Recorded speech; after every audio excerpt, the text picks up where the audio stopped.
Apple released iOS 17.4 Beta 1 to developers today. They will most likely release it out to the public within the next couple days, maybe by next week at the latest. But this one's going to have some major changes involved with it, but not for everybody. The first thing we're going to talk about is something that everybody will be getting, and that is new emojis. So you can come in here and go into the emoji section of the app, and there's going to be some new ones in here. Let me grab my iPad real fast just to kind of give you an overview of what all to expect.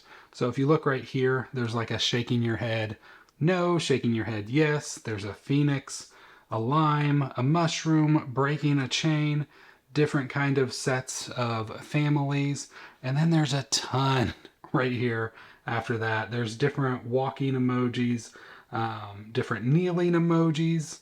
There are kind of walking with a stick right here. You also have wheelchair emojis. They have motorized wheelchairs and also manual wheelchairs, and then there's a new run emoji as well. Overall, they're saying about 118 different, but that's mainly because of all the different variations of the emojis that they do give us now. All devices will be getting this. This is like part of the new emoji standard. So this goes along with everything, including like Android devices. They will be making their own versions of this style too. There's a good chance they probably already have them out. Usually Apple's a little later to the game than everybody else when it comes to adopting the new emojis. But apart from that, the biggest news coming with 17.4 is the ability to side load apps. However, this is only coming for those in the EU. This is not affecting if you're in the US like I am. You will have nothing new with 17.4. But even if you are in the EU, like the first beta probably isn't going to have much there for you either.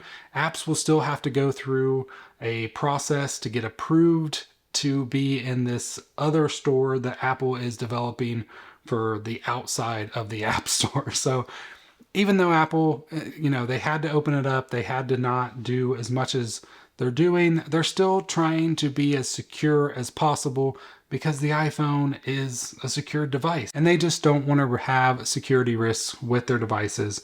So it will probably take a while for apps to actually show up. So if you're not really into the beta system, but you do want to try that stuff out, you're probably going to be a few weeks away before there's any apps in there to actually try out to begin with.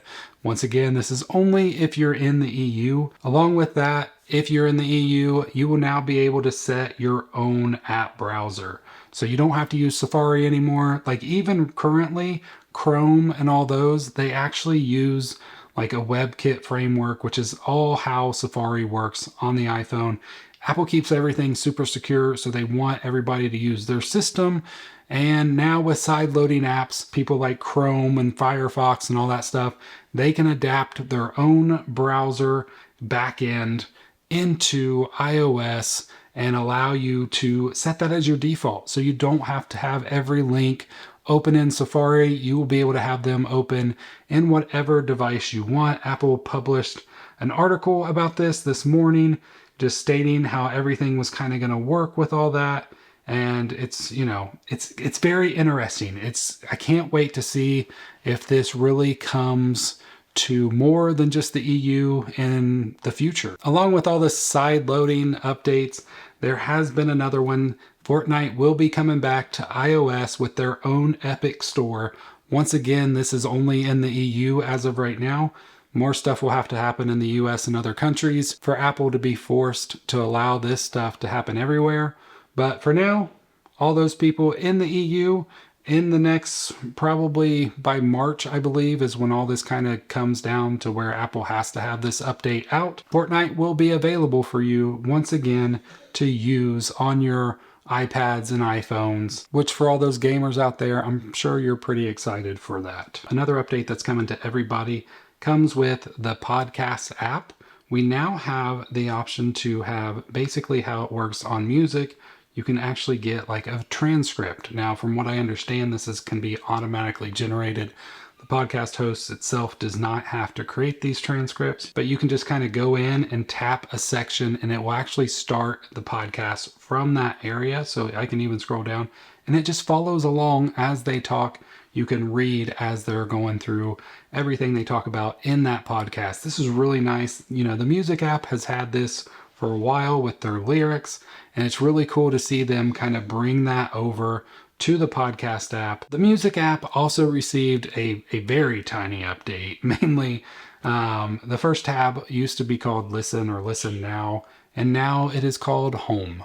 So maybe this is signs of more updates coming to the music app on the iPhone and iPad in the very near future. In this case, I'm going to say any change is better than no change. Another update is with a recently added feature to the iPhone for security, and it comes with Face ID and passcode. If I come in here, you have that new stolen device protection. So now by default, you can turn it off when you're in a familiar location. There's no delay. If you try to turn it off when you're not at home or at work, it will make you go through a delay. If you would prefer to have that delay at all times, maybe you're worried about the person that could steal your device also knowing where you live, you can now set this to always. And when you set it to always, there will be that delay. So if I go to turn it off and I do the Face ID, you will see security delay required to change stolen devices.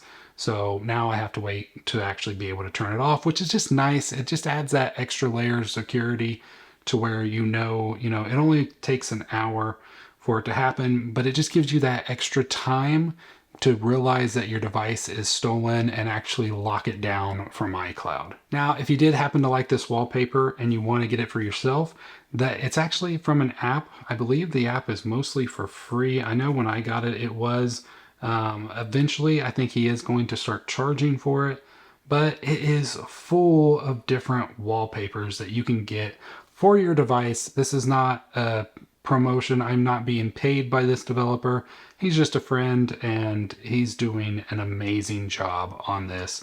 And like I said, there's so many really cool wallpapers. So I got the link down below to that as well if you're interested in this one or any of those other ones that you just saw. And also, if you're interested on the latest updates with what's going on the Apple Watch, I have a video right here, and I'll see you in the next one. God bless.